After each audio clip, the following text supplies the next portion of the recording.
Bonjour Avioel, Bonjour Daniel, comment ça va? ça va bien et vous? Toda Rabba. Très bien. Aujourd'hui, les questions que j'aimerais vous poser sont autour d'un sujet brûlant d'actualité, c'est l'antisémitisme. Ouh là là. On rentre là-dedans dans un monde.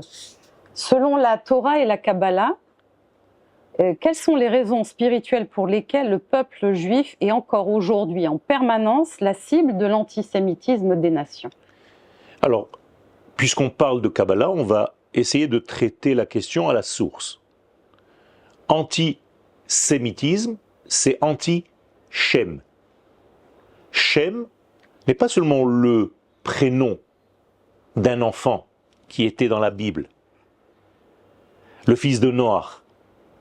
Shem veut dire dévoilement, veut dire le nom, veut dire celui qui révèle, celui qui arrive à donner une définition à quelque chose qu'on ne voit pas. Or, être shémite ou sémite en français, c'est être capable de traduire les notions de l'infini en une réalité de vie. Et c'est ce que est censé être le peuple d'Israël. Et donc, l'antisémite, c'est celui qui empêcherait le dévoilement des valeurs de Dieu à travers le peuple d'Israël. C'est comme si on nous fermait la bouche pour ne pas qu'on dévoile le Shem. Baruch Shem Kevod Malchuto. La royauté d'Israël s'appelle Shem. À chaque fois qu'on dit le nom Shem, on parle du poids que nous donnons à l'infini béni soit-il en le révélant dans notre vie. Et donc être antisémite, c'est tout simplement faire ce travail à l'encontre. Maintenant, quelque chose de très intéressant, c'est que cet antisémitisme s'est transformé en antisionisme. Pourquoi? Parce que intuitivement, encore une fois, les nations comprennent que le peuple d'Israël ne peut pas réellement réaliser Dieu dans ce monde s'il n'est pas sur sa terre. Et lorsque le peuple d'Israël revient sur sa terre, eh bien on transforme l'antisémitisme qui était de l'exil en anti-sionisme, en anti-État d'Israël, c'est-à-dire c'est le langage nouveau de l'antisémitisme qui est devenu en réalité anti-Israël. Alors on se cache, on essaye de camoufler, mais en réalité c'est une seule et même chose, parce que le sionisme, c'est le Shem, c'est le dévoilement du Shem. Donc être antisioniste, ça équivaut à être antisémite. Très bien. Là-dessus, je veux rebondir sur le fait que la Torah et la Kabbalah, est-ce qu'elles contiennent des prophéties ou des visions d'un avenir sans antisémitisme? Alors la Torah et la Kabbalah, ce ne sont pas deux choses. Oui, pardon. Effectivement, effectivement. La Kabbalah, c'est la Torah. C'est la Torah. C'est le pérouche de la Torah. C'est l'intériorité, c'est l'âme de la Torah. Donc il n'y a pas deux éléments ici. Donc la Kabbalah elle-même parle de tous ces sujets-là, puisque le but même de toute la Kabbalah, c'est comment recevoir, comment être receveur de ce flux divin pour le révéler au monde entier. Qui Shem Hashem Nikra Alecha. Car le nom, le Shem, on a dit tout à l'heure anti-Shem, antisémite. Donc, car le Shem, car le nom est gravé sur toi, peuple d'Israël. Moralité, si on te sort du film, c'est comme si on dégageait Dieu de notre monde. Et donc, est-ce que on va pouvoir voir un jour ce monde sans antisémitisme? Tout à fait, on est en train d'y arriver, c'est un combat. Ouais. En réalité, Dieu place des forces contraires les unes face aux autres pour nous permettre de dévoiler. Ouais, c'est comme les anciennes photos. Aujourd'hui, on ne connaît plus le développement des anciennes photos, mais pour développer une ancienne photo à l'ancienne, il fallait un produit acide qui mange, qui grave. Et donc, grâce à l'acide qui était l'antithèse, on dévoilait ce qu'il y avait à dévoiler dans le nom.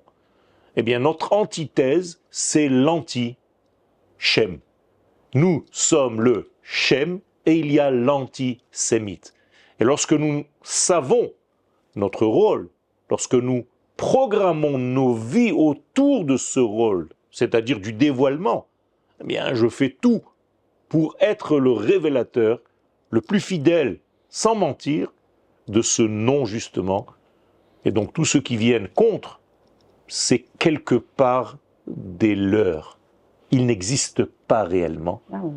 Et il ne faut pas que je tombe dans ce piège d'avoir peur de quelque chose qui est là juste pour me révéler. À la limite, un jour je lui dirai merci. Grâce à toi, j'ai pu révéler ce que j'étais et je peux être oublié. Est-ce que vous faites référence au monde musulman qui vit avec nous en Israël? Je parle de tous ceux Tous. qui sont dans le but d'empêcher la souveraineté du peuple d'Israël sur sa terre, qui d'ailleurs prend le nom de Amalek. Aujourd'hui, on vit deux sortes d'antisémitisme. On a un antisémitisme qui vient de la part du monde musulman et un antisémitisme qui vient de la part du monde chrétien. Comment est-ce qu'on peut comprendre tous ces phénomènes-là? En fait, il y a un phénomène qui est très complexe parce que les Sémites, c'est censé être ceux qui étaient les fils de Noach, c'est-à-dire Shem, y compris les gens que vous citez maintenant. C'est-à-dire qu'il y a un amalgame aujourd'hui, et c'est pourquoi aujourd'hui il faut bien préciser que tout ce système est devenu anti-Israël. Et ce anti-Israël, qui vient donc de deux sources différentes mais complémentaires, vient en réalité de deux êtres, deux acteurs dans la Torah, Édom et Ishmaël. Édom qui a donné naissance à tout l'Occident et Ishmaël au pays islamique. Or, la Torah est une prophétie. Et la Torah nous dit qu'à la fin de sa vie, Ishmaël a reconnu la place d'Israël.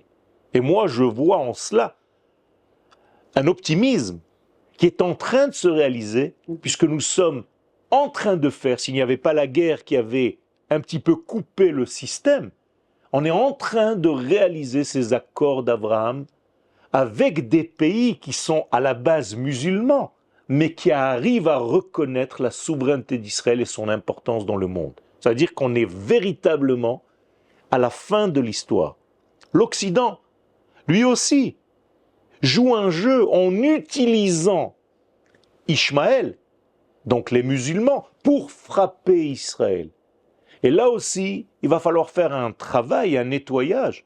Je pense que par exemple, le discours de notre chef d'État était un discours messianique, puisqu'il leur dit à tous, voilà pourquoi nous sommes sur terre. Nous sommes là pour apporter la lumière au monde. Vous croyez qu'on est les ennemis de l'humanité alors que c'est nous les porteurs du message de paix, d'harmonie et de réussite. Vous n'avez pas compris le film. Vous êtes en train de tomber dans des illusions et dans des chemins qui ne sont pas les vôtres. Vous avez perdu vous-même votre identité. Et notre combat aujourd'hui, Israël, c'est pour vous protéger aussi de vous-même. Et c'est pourquoi j'ai un grand espoir, parce que on a vu l'ovation, on a vu les applaudissements, on a vu l'acceptation. Pour moi, c'est un jour merveilleux qui représente en fait l'une des clés de la fin des temps. Je pense peut-être que c'est le discours de la vie de notre chef d'État. Tout à fait, je vous confirme. Par rapport à cette... que peut-on dire de l'antisémitisme de mi-bait, de l'intérieur? Alors, l'antisémitisme mi-bait de l'intérieur n'est pas véritablement un antisémitisme, c'est tout simplement une perte d'identité. On s'est un tout petit peu perdu, peut-être même beaucoup, et encore une fois, je n'ai même pas de doute que ce n'est que momentané. On va y revenir. D'ailleurs, ce qu'on a l'impression d'être n'est pas. C'est tout simplement un petit groupe qui tient les médias, qui tient certains postes importants et qui fait beaucoup de bruit. Mais dans la majorité, le peuple est sain. Et c'est pourquoi je ne me fais même pas de soucis. Tous ces vents étrangers vont disparaître et laisseront place à la véritable identité lumière d'Israël. Amen. Merci, Ravi. Toda.